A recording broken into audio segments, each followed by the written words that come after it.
अजीजा ने गिरामी वक़ार, ये सारी बातों के बाद हम आते हैं उस करबला के मैदान में। जो खूनी मंजर है वो इसलिए बयान करना जरूरी है कि हमारे हर जवान को ये बात यकीन के साथ मालूम हो जाए कि मुसीबतों से भाग जाने का नाम उसका इलाज नहीं है, मुसीबतों से डट कर मुकाबला करना ही ये हुसैनी ईमान है। और बहुत सारे लोग हमें भी मशवरा देते हैं, बहुत सारे हालात बहुत खराब हैं, हालात बहुत खराब हैं। ऐसे मैंने देखा है इब्तिदाई इस्लाम से लेकर आज तक हालात खराब ही रहे। कब अच्छे हुए थे? क्या आपको इस्लाम की तबलीग करने के लिए फूलों की सेज पर सजा कर लाया जाएगा तभी आप बोलोगे?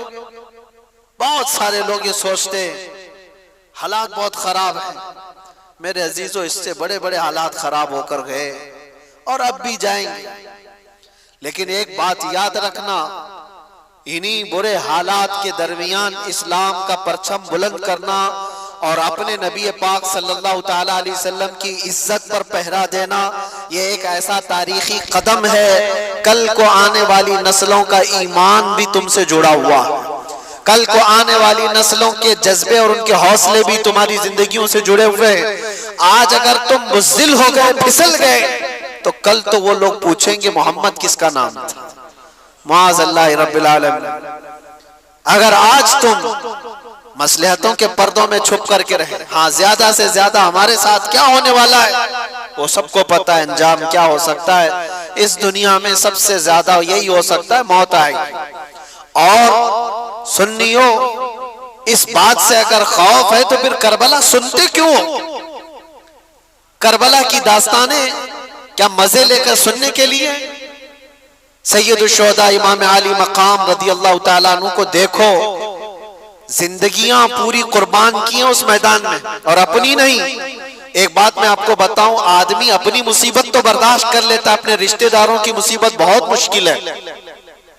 तुम अपने सामने अपनी माँ को तड़पता हुआ नहीं देख पाओगे, अपने बच्चों के हल्के बुखार को भी नहीं देख पाओगे। मुझे कुछ सालों पहले की बात है, मैं अपनी प्रैक्टिकल लाइफ ही आपके सामने अर्ज कर रहा हूँ। 2 साल का मेरा बच्चा था, उंगली उसकी दरवाजे पे फंस गई थी, कट गई और लटक गई इतनी तेजी से कि दरवाजा आधी उंगली को काट दिया। और बेचैनी इतनी बेकरारी के उठाकर मैं भी भागता हुआ हॉस्पिटल पहुंचा। और भी थे 2 लोग। छोटा बच्चा 2 साल का हो और वो चीख रहा है, उसकी चीखों से हमारी रूह बेकरार है। डॉक्टर के पास ले गए, डॉक्टर ने देखा, फौरन पकड़कर खून बंद किया और उसके बाद कहा इसको टाके लगाने पड़ेंगे। टाके लगाए बगैर ये कट के गिर सकती हूँ। हमने कहा उस फौरन जो भी फैसला लेना है। नर्स डॉक्टर मिलकर मेरे बच्चे को अंदर ले जाते, हमें कहते आप मत आना, आप बाहर खड़े रहो, क्योंकि बाप और माँ की बेकरारी और बेचैनी देखते हैं। डॉक्टर कहा कि हमारे काम में खलल होगा। मैं कहा मैं देखूंगा। कहा नहीं देख सकोगे। और हकीकत बात है मेरे अजीजों, अंदर जाने की हिम्मत नहीं हुई, इसलिए कि जब वो लोग टाके लगा रहे थे, अल्लाह, कोई बेहोशी की दवा वगैरह नहीं, ऐसे ही टाके लगाए जा रहे थे और बच्चे की चीख से पूरा हॉस्पिटल गूंज रहा था। सच बताऊं, हमारे आंसू है कि थमते नहीं थे, बेकरारी है कि रुकती नहीं थी। जल्दी से जाऊं बच्चे को उठा लूं, जल्दी से जाऊं सीने से लगा लूं। दूर से पुकारता रहा, बेटा बस थोड़ा और, बस थोड़ा और, हो गया हो गया, खत्म हो गया। ये बेकरारी मुझे आज भी याद आती है। फिर उस दिन भी मैंने याद किया था, सिर्फ उंगली कटी थी तो ये बेकरारी थी। वो सैयदुल शुहदा इमाम अली मकाम की गोद में जालिमों ने बच्चों को छलनी कर दिया था। उनके हल्कों में तीर चलाकर इमाम के हाथ में ही उनके बच्चे को शहीद किया था। कैसे वो अपने हाथ में बच्चा उठा करके खड़े होंगे? एक्सप्लेन हम नहीं कर सकते इस चीज को, तसव्वुर से बढ़ करके ये चीज। हम सबके सबर मिल करके भी इमाम हुसैन के कदम तक नहीं पहुंच सकते।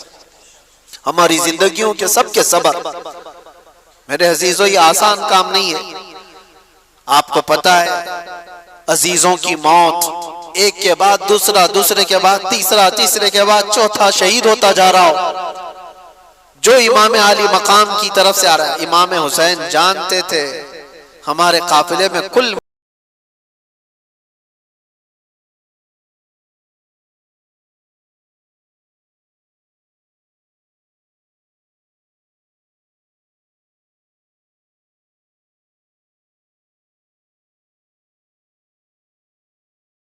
को दिया गया। क्या वो इमाम आली मकाम को हालात की खबर नहीं थी? सब खबर थी, उन्हें पता भी था ये कोई मुकाबला नहीं। लेकिन वही मैं जो कहता हूं, इम्तिहान की घड़ी बहुत डिफरेंस होती है, बहुत अलग होती है। इमाम आली मकाम को करबला के मैदान में खड़े रहना था। कयामत तक आने वाले मुसलमानों के लिए एक मिसाले राह बन करके कि तुम्हारी जिंदगी में इससे बढ़कर के तकलीफ नहीं आ सकती। तुम्हारी जो भी तकलीफें होंगी वो छोटी होंगी, और तुम अगर घबराते हो कभी छोटी मुसीबतों में, तो ऐ मुसलमानों मुझे देख लेना। इमाम हुसैन का ये दर्स था, तुम देख लेना। आज मुझे बताओ, कोई भी ऐसा बंदा है जिसको भूखा और प्यासा भी रखा जा रहा हो, जिसकी सारी निस्बतों को पामाल करके करबला के मैदान में जबरदस्ती लाया गया हो, जहां जानवर भी पानी पी सकते हो और रसूलुल्लाह का घराना पानी नहीं पी सकता? ये सब्र और इस्तिकामत की वो घड़ी।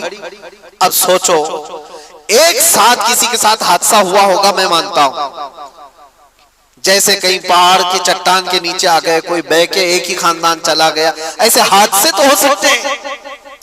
एक साथ चले गए, कोई किसी घर पे ऐसा हुआ हो। इमाम अली मकाम के साथ ऐसा नहीं, स्टेप बाय स्टेप देखा जा रहा है।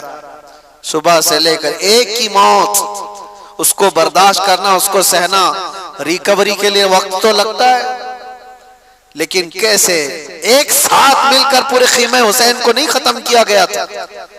इमाम हुसैन रदी अल्लाह ताला अन्हु के साथी पहले जा रहे हैं, जो जाते दुआ सलाम करके मैदान में जाते और वापस नहीं आते थे, और अगर वापस आते तो सिर्फ इतना कहते थे कि पानी की चंद बूंद मिल जाए तो और लड़ेंगे। लेकिन मेरे अजीजों, इमाम हुसैन रदी अल्लाह ताला अन्हु की उम्र पाक उस वक्त आप अंदाजा करो 56 साल की उम्र है। 56 साल की उम्र में वो एक एक लाश को उठा करके जमा करते जा रहे हैं। और जब बारी आई खानदान की, और खानदान में हजरत इमाम कासिम जो इमाम हसन के बेटे जवान थे, 19 साल के, जब वो जा रहे थे तो इमाम अली मकाम ने उनको देख करके सिर्फ इतना कहा था, मेरे मरहूम भाई इमाम हसन की तुम यादगार थे। लेकिन ये सारी यादगारें एक के बाद दीगरे मैदान करबला की रौनक बनती जा रही थी। वो गए वो यजीदियों के दरमियान कितनी देर तक एक तन्हा शेर लड़ेगा। ये सारे भेड़िए जब जत्थे के साथ हमला करते, तीरों से छलनी करके जख्मी करके गिराते और फिर सर को जिस्म से अलग कर देते थे। हजरत इमाम कासिम और हजरत अली अकबर जो हजरत इमाम हुसैन के बड़े शहजादे, उनकी भी उम्र तकरीबन 19 या 20 साल की उम्र। सोचो है नौजवानों, जिनकी उम्रें आज 20 साल के आसपास है, 18 साल, 20 साल, 22 साल। ऐ नौजवानों, तुम्हारी इस जवानी की जिंदगी में तुम रात भर गेम खेलते हुए बैठे हो, इंटरनेट चलाते हो, और इमाम हुसैन के शहजादे इस्लाम बचाने के लिए अपनी जानों को हथेली पर लेकर करबला में खड़े थे। कल कयामत को क्या मुंह दिखाओगे उनके सामने? उनकी भी तो जवानियां थी, उनकी भी तो शादियां होनी थी। वो रसूलुल्लाह का घराना था, पूरे इस्लाम की इज्जत को बचाने के लिए वो करबला के मैदान में कुर्बानियां दे रहा है। वो मंजर मुझे याद आता है हजरत अब्बास अलम बरदार, हजरत इमाम अली मकाम के भाई हैं, सगे भाई हजरत अब्बास, मौला अली शेर खुदा के बेटे। इनको एक चीज बेकरार कर गई, वही मैं कह रहा हूं ना, अपनी तकलीफें बर्दाश्त कर सकता है आदमी, अपने अहले खाना, अपने रिश्तेदारों की तकलीफ बर्दाश्त नहीं कर पाता। हुआ ये कि 9 साल की बच्ची हजरत बीबी सकीना, वो हजरत इमाम आली मकाम की छोटी शहजादी हैं, वो हजरत अब्बास से कहने लगी, चचा क्या आप जाकर के हमारे लिए पानी का इंतजाम कर सकते हैं? तो हजरत अब्बास से अब रहा ना गया, कहा अपनी प्यास तो बर्दाश्त कर सकते हैं, बच्चों की प्यास के लिए कैसे बर्दाश्त करें? हजरत अब्बास कहते हैं कि बेटी सकीना मैं तेरे लिए पानी लाता हूं। या तवज्जो, वो गए किसी तरह से, वो जवां मर्दी जो हैदर कर्रार के शहजादों में वो कहीं नहीं मिल सकती। सारे इन यजीदियों के नरगे को फलानते हुए दरियाए फुरात पर गए भी और मशकेजा पानी का भर लिया। एक बात मैं आपको कहता हूं, 3 दिन के भूखे और प्यासे, वो भी तो भूखे और प्यासे, दरियाए फुरात पर पहुंच भी गए, पानी भर भी लिया। खीमा इमाम हुसैन पर पानी लाना ये बात की बात थी, लेकिन चुल्लू में तो खुद के पानी था, पहले खुद भी तो पी सकते थे। इमाम हुसैन के खीमे तक पानी पहुंचाने के लिए वो आए जरूर थे, लेकिन खुद भी तो 3 दिन के प्यासे हैं, पी लेते। चुल्लू भर पानी उठाया और फेंक दिया। कहा कि ये गैरत मेरी गवारा नहीं करती कि हुसैन के घर वाले प्यासे और मैं पानी पी।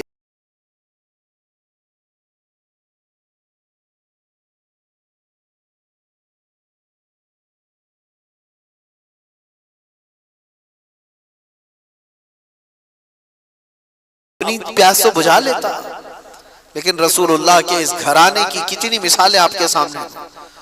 हजरत अब्बास मशकेज़े से पानी लेकर के वो जब वापस लौट रहे थे, यजीदियों में शोर मच गया कि अगर ये पानी गया वापस तो लड़ाई लंबी हो जाएगी, हम मुकाबला नहीं कर पाएंगे हैदर कर्रार के शेरों का, किसी तरह से ये पानी खत्म कर। किसी जालिम ने आकर हजरत अब्बास के दाएं मोंडे पर तलवार मारी तो हाथ ही कट के गिर गया। ये कोई मैं ठोकर लगकर चमड़ी निकलने की बात नहीं कर रहा हूं, हाथ कट के गिरा हो जिसपे मशकेजा पानी का पकड़ा हुआ था। हजरत अब्बास ने कहा बाएं हाथ से उठा लेता, हिम्मत नहीं हारी, पानी मुझे सकीना को पिलाना है। जब वो दूसरे हाथ में पानी उठाकर दौड़ रहे थे तो यजीदियों ने ये हाथ को भी काट दिया, ये हाथ भी काट दिया। जिसके बाजुओं के दोनों हाथ काट दिए हो उसकी कैफियत क्या हो? क्या दर्द नहीं होता हो? क्या तड़प नहीं होती हो? लेकिन उनके अंदर एक ही धुन थी कि मुझे पानी पिलाना है खीमा हुसैन। जो वहां बच्चे प्यासे हैं, अपने दांतों से पकड़ लिया मशकेज़े, कहा मैं इस तरह से जाऊंगा बगैर हाथों। यजीदी जालिमों ने देखा कि हार नहीं मानता है, तो तीरों से छलनी कर कर करके उस मशकेज़े का पूरा पानी बहा दिया। हजरत अब्बास कहते हैं अब मेरी हिम्मत खत्म हो गई। हजरत अब्बास कहते हैं अब मैं नहीं जा सकता खीमा इमाम हुसैन की तरफ। गिर गए, जख्मों से चूर चूर थे, खून रस रहा हो दोनों बाजुओं से और पानी भी खत्म, सारी चीजें खत्म हो गई। तो जालिमों ने देखा कि अब्बास गिर गए जमीन पर, तो किसी यजीद ने आकर के आपके सीने पे नेजा मारकर शहीद कर दिया। ये वो मंजर था। इमाम हुसैन दौड़ते हुए आए अपने इस छोटे भाई को उठाने के लिए। इमाम हुसैन के सगे भाइयों में ये छोटे भाई अकेले थे। करबला के मैदान में आकर देखा तो दोनों बाजू कटे हुए हैं और पूरा जिस्म जख्मियों से चूर है और नेजा सीने पर लगा हुआ। आपने इमाम आली मकाम ने उनको उठाया और जानते हो ये एक ही मौका है जब रिवायत मिलती है इमाम आली मकाम ने अल्लाह की बारगाह में यूं अर्ज किया था, अपनी रीढ़ की हड्डी को पकड़कर, कमर को पकड़, अल-आन इनकसर ज़हरी, आज मेरी कमर टूट गई। भाई जब चला जाता है तो कमर टूट गई, लेकिन ये नहीं कहा कि ईमान टूट गया। जिस्म कमजोर हो जाता है लेकिन ईमान नहीं। इमाम आली मकाम आए वापस खीमे में, बीबी सकीना वैसी प्यासी थी, आपकी अहलिया वैसी प्यासी, आपके घर के बच्चे वैसी प्यासी। वह मंजर क्या अजीब मंजर है। मुझे बात याद आती, आज से 1 साल पहले जब मैं करबला के वाकयात जेल के अंदर भी सुना रहा था, तो जो गैर मुस्लिम है वो भी रो रहे थे।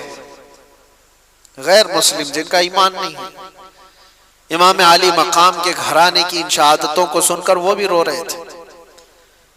ये सानहा ऐसा है। अंदर की बीवियों ने आकर इमाम अली मकाम से कहा कि मौला, उनको तकलीफ हमसे है, दुश्मनी हमारे से, हमारा 6 महीने का जो नन्ना अली असगर है इससे तो नहीं है दुश्मनी। अब सीने में दूध सूख गया है, इस बच्चे को ले जाएं, शायद इसको कुछ पानी के कतरात वो हलक में डाल दें ताकि इसकी प्यास कम हो जाए। इमाम अली मकाम ने अपनी बीवी की बात सुन करके इस नन्हे अली असगर को उठाकर मैदान में तशरीफ लाए थे। एक बात याद रखें, जिसके सर पर हवस तारी हो उससे कभी कोई उम्मीद नहीं लगाई जा सकती, कभी रहम की उम्मीद नहीं कर सकते। इमाम अली मकाम ने यजीदियों को पुकार कर कहा, मेरे बच्चे ने तुम्हारे साथ कुछ नहीं किया, ये तो बोलता भी नहीं, 6 महीने का है, लेकिन देखो इसकी माँ के सीने से दूध सूख गया है, तुम इसको कुछ पानी पिला दो। जालिमों ने इमाम अली मकाम की तकरीर सुनकर के दूर से तीर चलाया और वो तीर सीधे अली असगर की गर्दन पे आकर लगा। निशाना ऐसा था कि हल्कों पर आकर लग गया और खून का फव्वारा इमाम अली मकाम के चेहरे पर आकर पड़ा। वो कैसा मंजर होगा जब बाप अपने बेटे की लाश को लेकर खड़ा हो। जल्दी से इमाम अली मकाम ने अपने बच्चे को छुपा लिया, सीने से लगा लिया, चेहरे से खून को साफ किया। ये नहीं कि मातम करूं, रो दो, चिल्लाऊं। अल्लाह की बारगाह में इतना कहा कि मौला मेरी ये छोटी कुर्बानी को भी कबूल।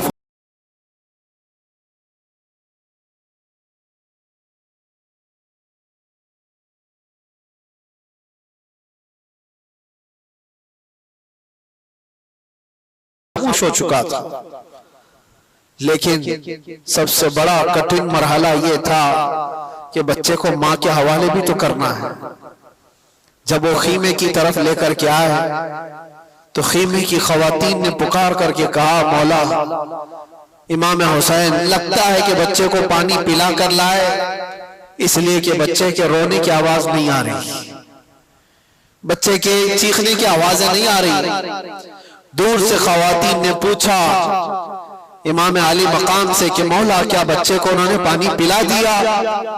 इमाम अली मकाम ने कहा हाँ, उन्होंने ऐसा पानी पिलाया कि इसके बाद तुम्हारा बच्चा कभी पानी नहीं मांगेगा, इसलिए कि इसके मुकद्दर में यहाँ का पानी नहीं था। इसको पानी ये जालिम क्या पिलाते, इसको पानी तो रसूलुल्लाह के हाथ से पीना था। नबी पाक सल्लल्लाहु अलैहि वसल्लम के हाथ से जामे कौसरी से पीना था। कैसा सबर का मौका हो सकता है। ये सब मैं आपको मरहले बता रहा हूं, जहनों को हाजिर रख करके सोचो कि उस मैदान में खड़े हुए उस इमाम अली मकाम के साथ क्या गुजर रहा था। जब ये सब शहादतें हो गई थी, वो आखिरी वक्त था जुमा का, जब इमाम ज़ैनुल आबिदीन खीमे में आ गए, कहा कि मौला मुझे जाने की इजाजत है। एक ही बेटे बच्चे थे इमाम अली मकाम के, इमाम ज़ैनुल आबिदीन बीमार थे और वो कपड़े पहन करके जब अपने बाबा जान के पास आए, 17 साल की उम्र के, इमाम अली मकाम से कहा मुझे बाबा इजाजत दो, सारे भाई हमारे शहीद हो चुके, घर पूरा चला गया, आपकी इज्जत और आबरू पर कोई हर्फ आने ना पाए जब तक आपका बेटा है। इमाम अली मकाम ने उनको पकड़कर बिठाया, कहा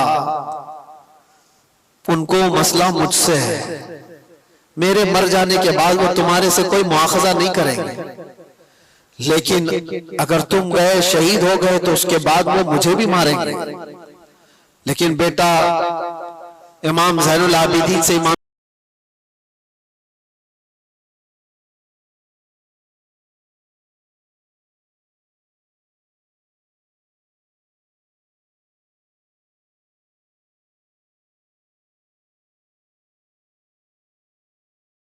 निकलने का वक्त था। अल्लाहु अकबर। किताब में जब भी पढ़ता हूँ इन वाकयात को आंखें भीग जाती हैं, रोंगटे कांपने लगते हैं। सैयदा ज़ैनब उन्हें कपड़े पहना रही थी, वो तबरुकात दे रही थी जो रसूलुल्लाह सल्लल्लाहु अलैहि वसल्लम के तबरुकात उनके पास थे। हैदर कर्रार की तलवार उनके पास थी, अमीर हमजा के तबरुकात, जाफर तैयार का पट्टा, ये सब इमाम हुसैन को उनकी सगी बहन पहना रही थी। और ये कह करके कि काश अगर मेरी माँ फातिमा ज़हरा आज होती तो ये काम वो कर रही होती।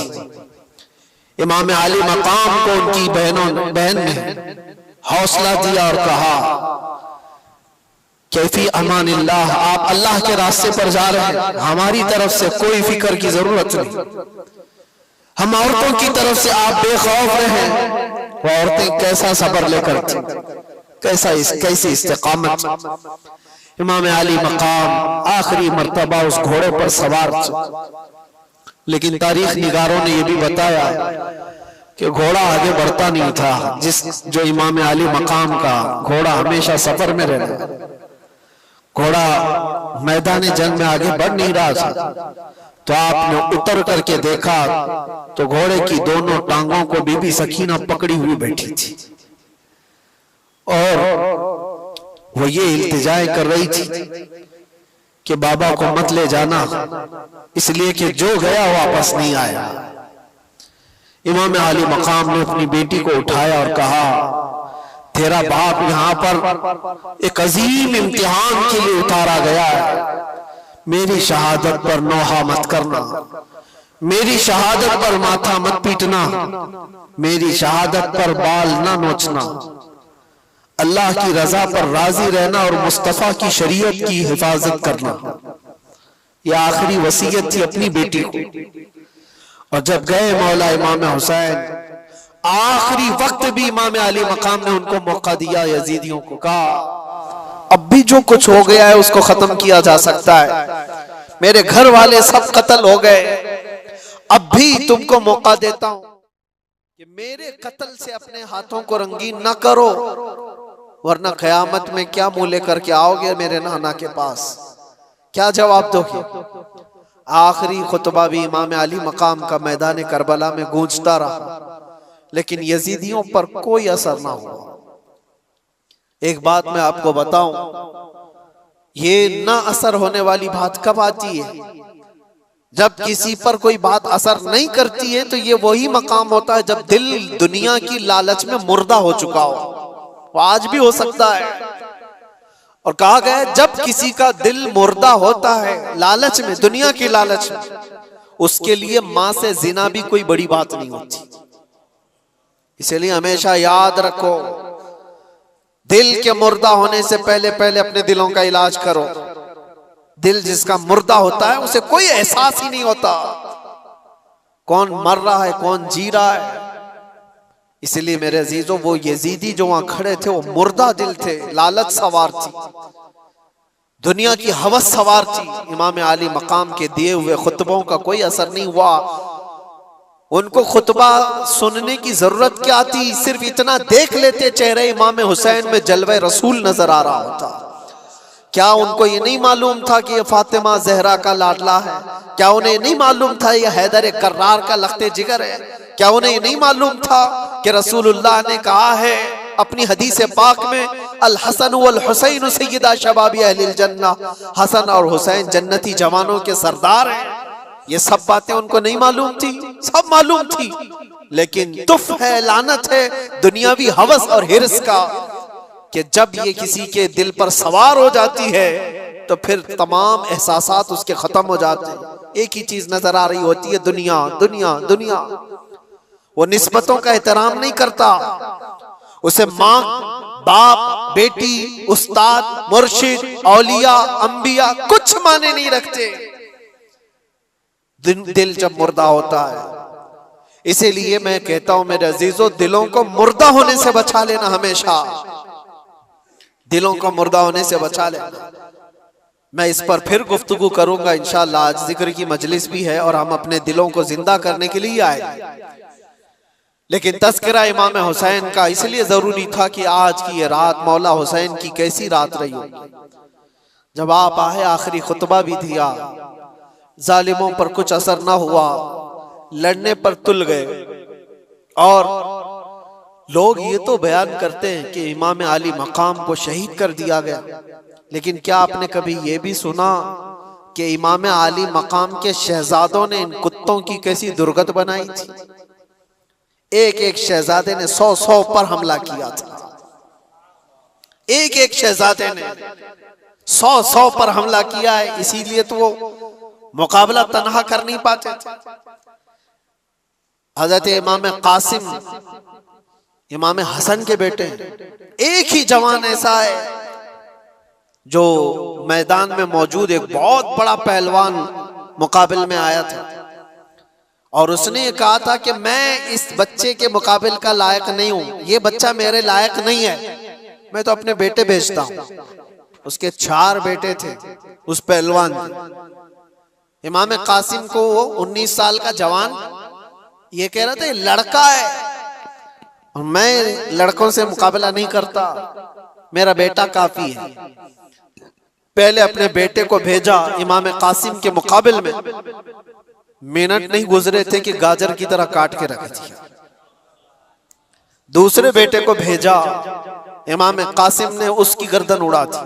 तीसरा आया, तीसरा भी मर गया। चौथा आया, चौथा भी मर गया। एक हैदर कर्रार का शहजादा है, पहलवान के 4 पहलवान बेटों को मिनटों में उड़ा दिया।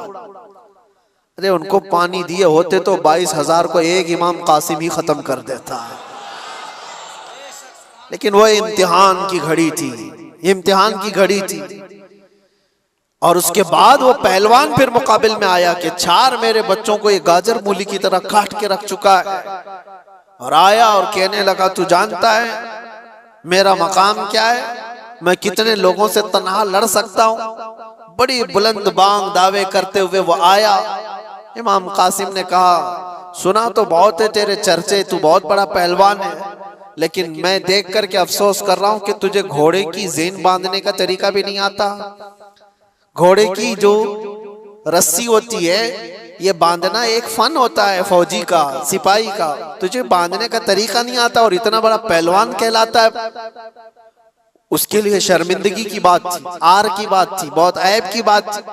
वो कहा मेरे घोड़े की रस्सी सही बांधने का तरीका मुझे नहीं आता, तुम सिखा रहे हो।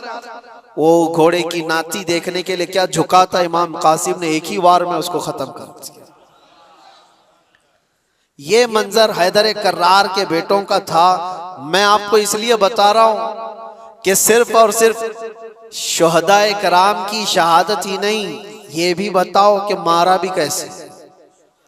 इमाम हुसैन का जज्बा सिर्फ ये नहीं कि कुछ आ जाए तो मर जाओ, कट जाओ, नहीं, इमाम अली मकाम ने कहा है कि मर जाना और कट जाना ये मुकद्दर में होगा, अल्लाह ताला ने लिखा होगा तो होगा, लेकिन उस वक्त के आने से पहले पहले तक अपने जमीर का सौदा करके किसी से हाथ मिलाना ये हुसैनी ईमान नहीं है। जब तक दम में दम है मुकाबला करो, हाथ तुम्हारा होगा, मार अल्लाह की होगी। मुकाबला करो। कभी ये मत सोचना कि मैं तन्हा कुत्तों में घिर गया हूं। कोशिश तो करके देखो, होता है मेरे अजीजों, बहुत मकामात पर हाथ तुम्हारा होगा, मार अल्लाह की होगी। और इमाम हुसैन इमाम अली मकाम जब मैदान करबला में आखिरी वक्त उन जालिम कुत्तों से लड़ रहे थे, एक दो नहीं कितनों को ढेर किया था। 3 दिन का प्यासा 56 साल का रसूलुल्लाह का बेटा, कितनों को वो मौत के घाट उतार रहे थे। फिर ऐलान हो गया कि अगर इनके मुकाबले में इस तरह जाते रहोगे तो ये सब कटते रह जाएंगे, शाम तक शायद सफाया हो जाए, घेर लो इनको, तीरों से छलनी करो। पहले हर तरफ से तीरों की बारिश शुरू हो गई। इमाम अली मकाम के पूरे जिस्म में जगह जगह तीर आकर लगने लग गए। बाज तारीख निगारों ने कहा है कि 72 से ज्यादा तीर लगे हुए थे। 72 तीर किसको कहते हैं? और आप इतने ज्यादा तीर जब जिस्म पर लगे तो घोड़े से आप उतर आए। ये वही वक्त था, जुमा का वक्त, आशूरा का 10वीं मुहर्रमुल हराम इमाम अली मकाम जैसे ही उतरे सजदे में गिर गए। सजदे में जैसे ही गिरे उन जालिम कुत्तों ने सोचा इससे बेहतर मौका नहीं है।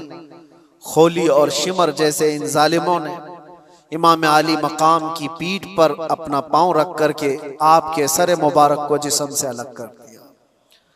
इन्ना लिल्लाहि व इन्ना इलैहि राजिऊन।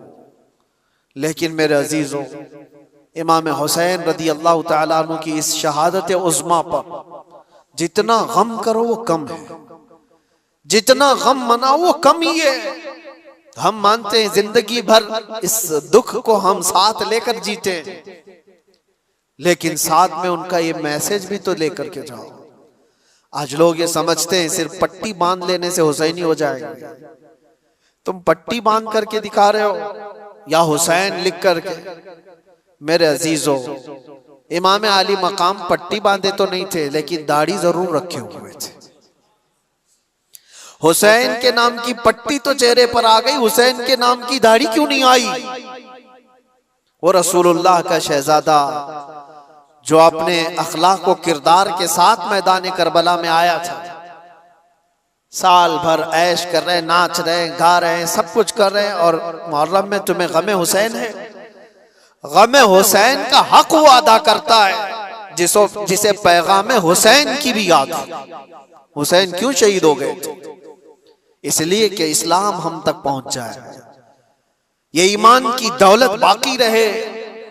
ये जो आज आप रौनकें देख रहे हैं ये मस्जिदों की, क्या ये इमाम अली मकाम की कुर्बानी की बरकत नहीं है? आज पूरी दुनिया में मैं मानता हूं इस इस्लाम को आबियारी अता की है खून इमाम हुसैन। इसीलिए कहा है कत्ले हुसैन असल में मर्गे यजीद है, इस्लाम जिंदा होता है हर करबला के बाद। इमाम अली मकाम का ये पैगाम याद रखो है नौजवानों। तुम्हारी जिंदगी में बहुत सारे ऐसे मौके आएंगे, बहुत सारे ऐसे मौके आएंगे, और यजीदी फितनों से तुम्हें दो चार होना पड़ेगा। लेकिन इसका मतलब ये नहीं है कि तुम सर छुपाकर भाग जाओ। मसलहतें अपनी जगह पर, हिकमतें अपनी जगह पर, तदाबीर अपनी जगह पर, लेकिन किसी पर अगर सवार हो जाए कोई चीज तो फिर हटना भी नहीं, हक के साथ कायम रहना यह हुसैनी ईमान है। हक के साथ कायम रहना यह हुसैनी ईमान। आज हमसे जो लोग ये कहते हैं, मैं मानता हूं कि हालात ऐसे हैं वैसे हैं, जरूर ऐसे वैसे होंगे, लेकिन अगर सब चीजों से बचकर की भी चले जाएं तो मशवरे देने वाले मुझे बताओ, मेरी जिंदगी की गारंटी दे दो कि कुछ ना बोलोगे तो 100 साल आप जी लेंगे। गारंटी दोगे? कोई है जो हमारी हयात और हमारी जिंदगी की गारंटी देगा? वो साहब भी यही कहेंगे गारंटी क्या, एक दिन की भी मैं नहीं दे सकता। जब नहीं दे सकते तो मशवरा क्यों देते हो? हमारी जिंदगी की गारंटी नहीं ले सकते अपने हाथ में तो ऐसी बुज़दिली का मशवरा न दो। हाँ, हमें मालूम है मौत तो हयात अल्लाह के दस्ते कुदरत में है। अगर रब तबारक व तआला चाहे तो चूंटी से भी तुम मर सकते हो, मच्छर से भी मर सकते हो, और अगर वो ना चाहे तो बड़े से बड़े फिरौन भी तुम्हारा कुछ नहीं कर सकते।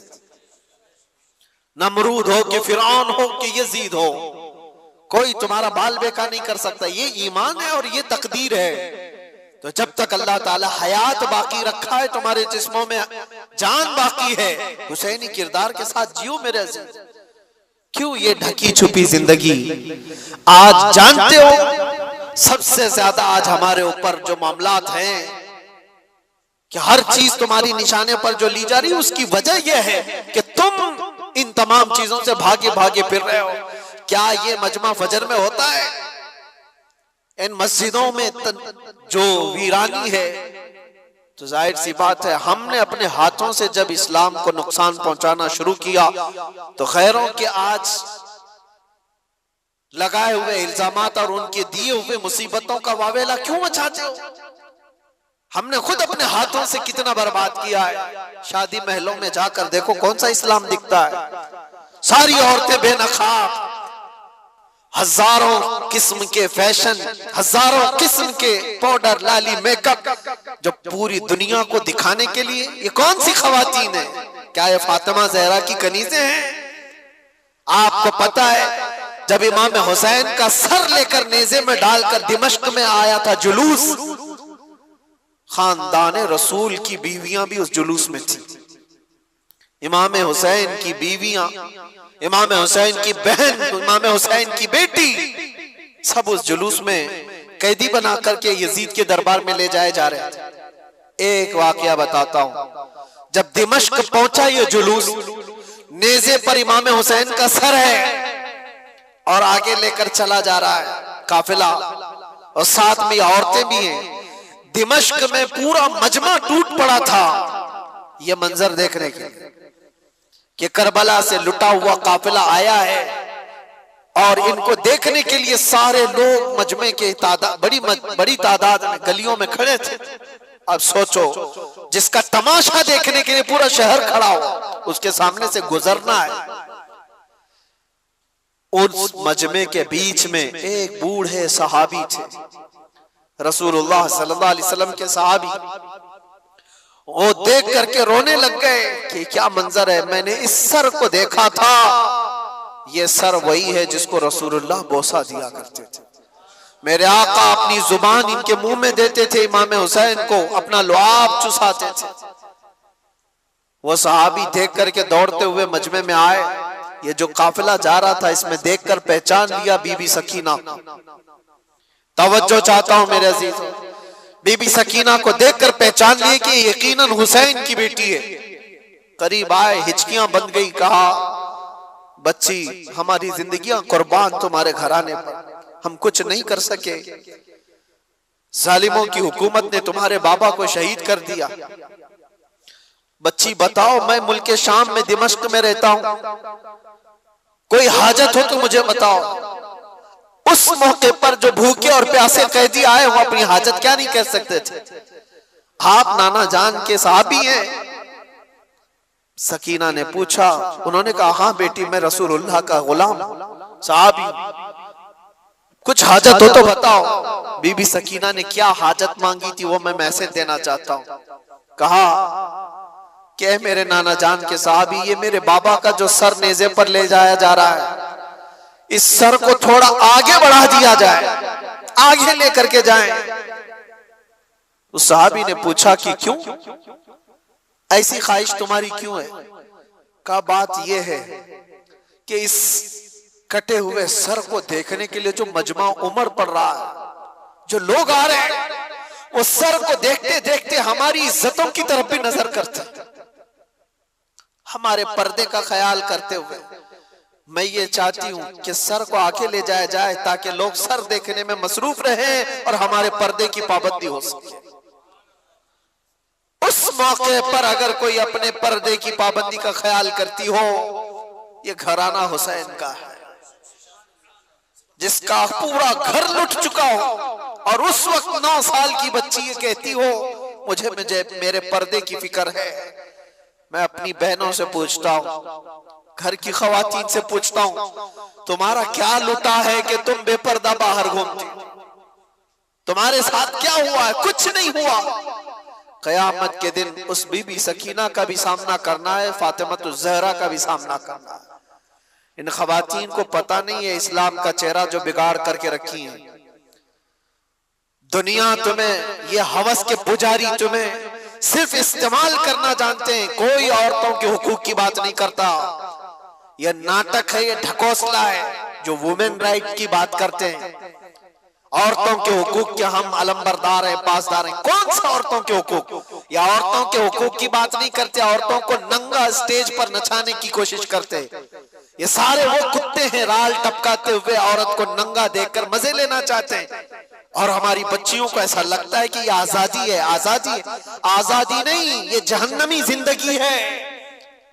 अल्लाह ने तुम्हें अशरफुल मखलूकात बनाया, तुम जानवरों की तरह जिंदगी गुजारना चाहते हो। जानवर तो कपड़े नहीं पहनते, और यहां औरतों को ऐसा लगता है जितना शॉर्ट लिबास पहनेंगे उतना फैशन है, जितना कम कपड़ा पहनो तो फैशन है।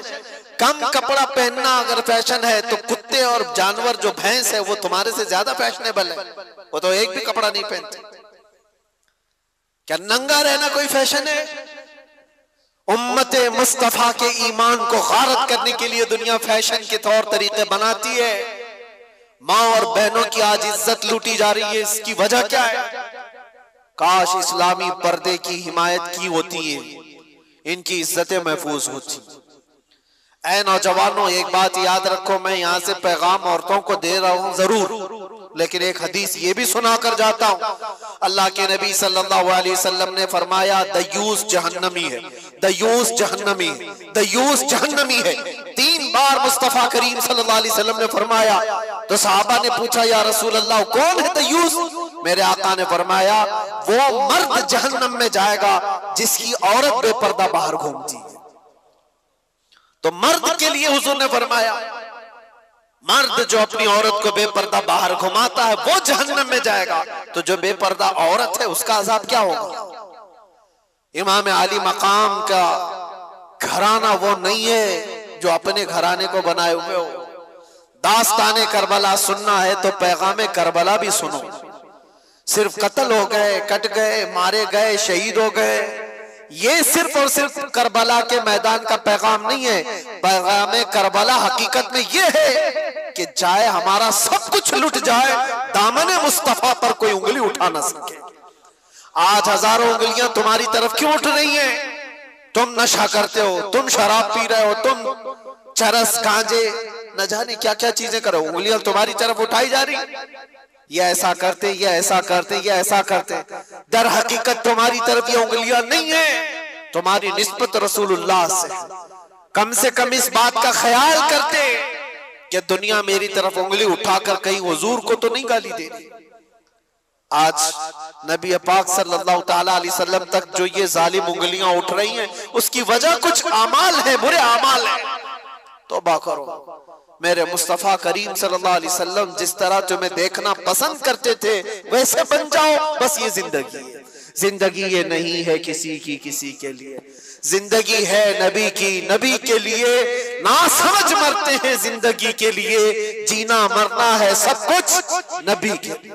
बस इस पैगाम के साथ अपनी जिंदगियों में तब्दीलियां लाओ। ए जवान, तब्दीलियां लाओ। आज से तकरीबन 100 साल पहले की बात है। आजादी हिंद के मौके पर, हिंदुस्तान की आजादी से पहले की बात है, मैं नागपुर गया हुआ था।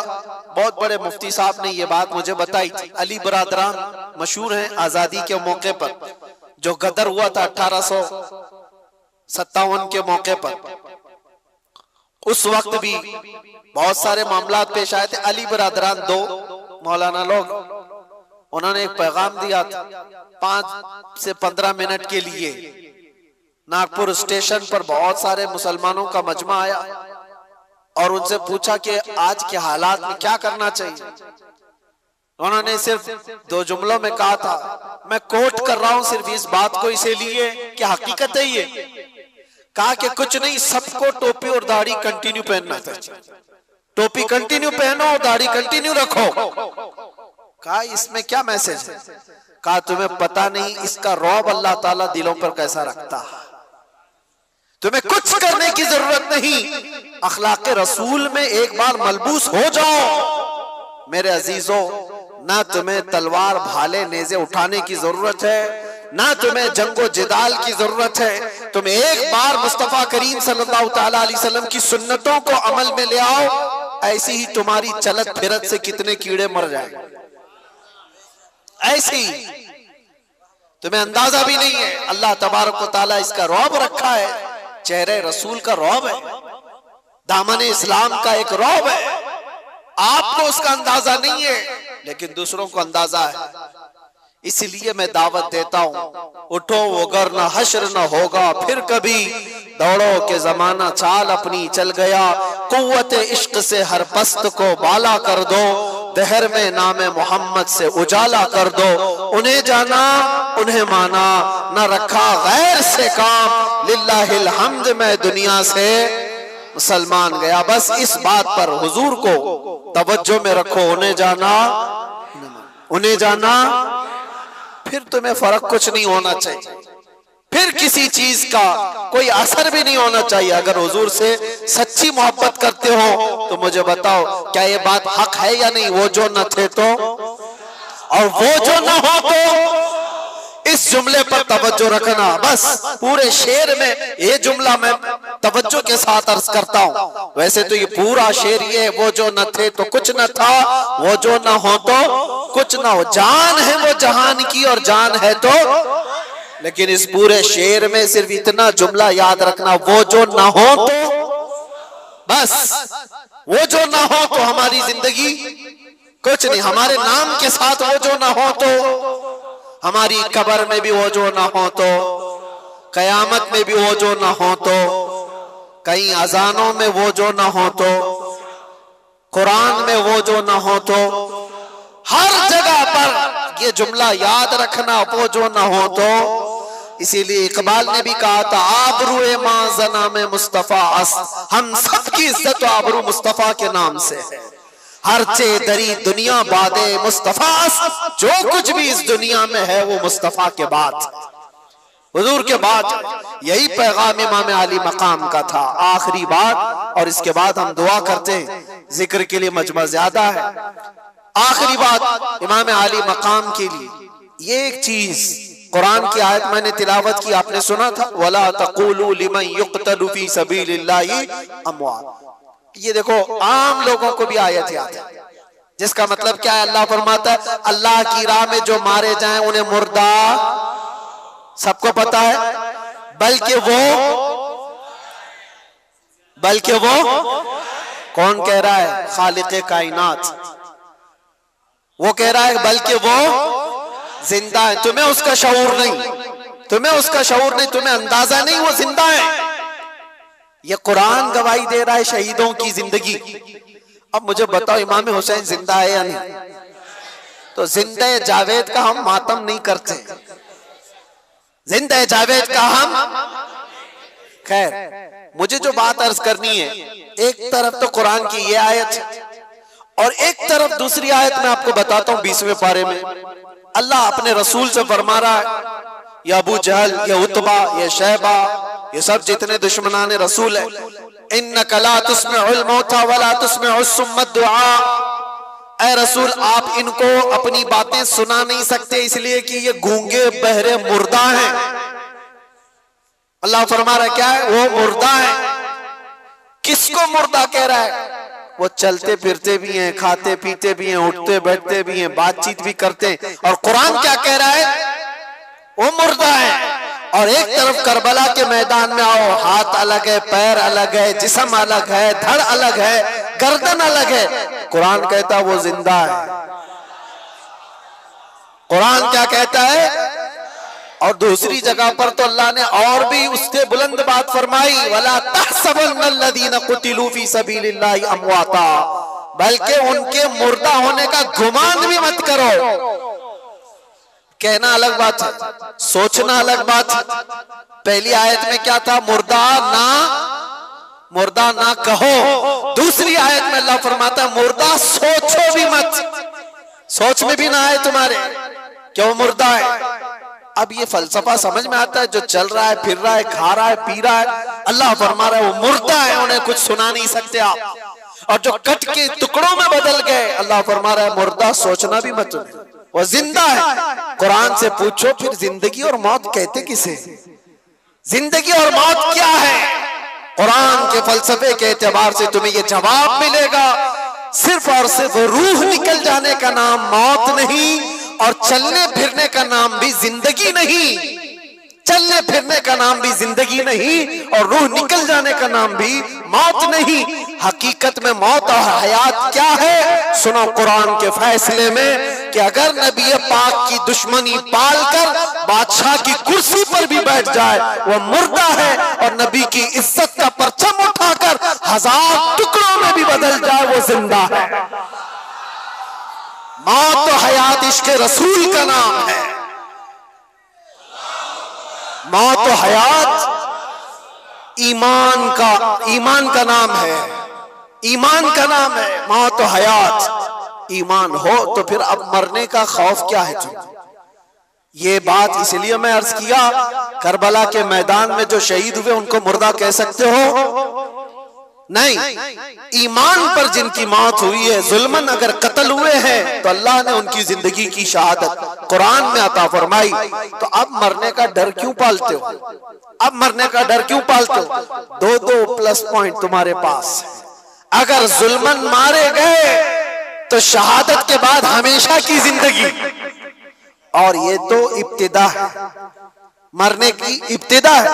अगर जुल्मन मारे गए तो शहादत और हमेशा की जिंदगी। और दूसरी बड़ी नेमत यह है कि कब्र में पहुंचने से पहले ताजदारे मदीना की जियारत।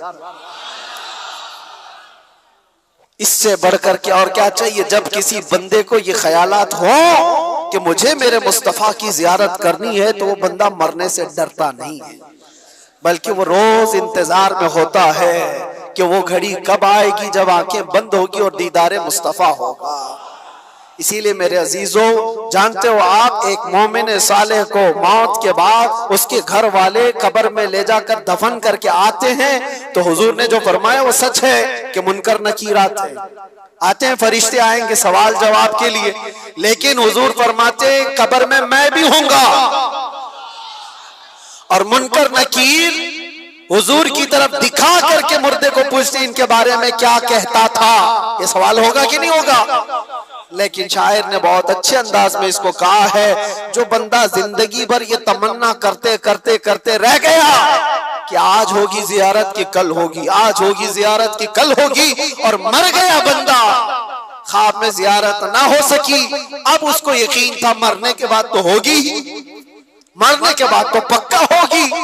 और जब मर गया तो कब्र में आकर फरिश्ते झिझोड़ कर उठा रहे हैं, तो झंझला करके क्या कहेगा? अब तो पाए नाज से ऐ फरिश्तों क्यों उठो, अरे मर के पहुंचा हूं यहां इस दिलरुबा के वास्ते, मर के पहुंचा हूं यहां, मुझे यहां तक पहुंचने में मरना पड़ा है, मौत आई है तब मैं यहां पहुंचा हूं, गिर पड़ के यहां पहुंचा, मर मर के इसे पाया, छूटे ना इलाही अब संगे दरे जाना ना। मेरे अजीजों, इस तमन्ना के साथ अपनी जिंदगी गुजारो। आज जो शब आशूरा है, दुआ करो कि मौला करी जब तक हमारी जिंदगियां बाकी हैं, हमारे जिस्म में खून का आखिरी कतरा बाकी है, ईमान और इज्जत की जिंदगी अता फरमा, और जालिमों की सोहबत से और बुज़दिलों की सोहबत से हमेशा हमारी हिफाजत फरमा, हमारी रगों में हुसैनी खून अता फरमा, हमारे दिलों के अंदर जज्बे हुसैनी अता फरमा, हमारी औलाद हमारी नस्ल सबको गुलामान हुसैन में पैदा फरमा, और यजीदी फितनों से मौला हमें डट कर मुकाबला करने की तौफीक अता फरमा। व आखिर दावाना अनिल हम्दुलिल्लाहि रब्बिल आलमीन। अस्सलाम।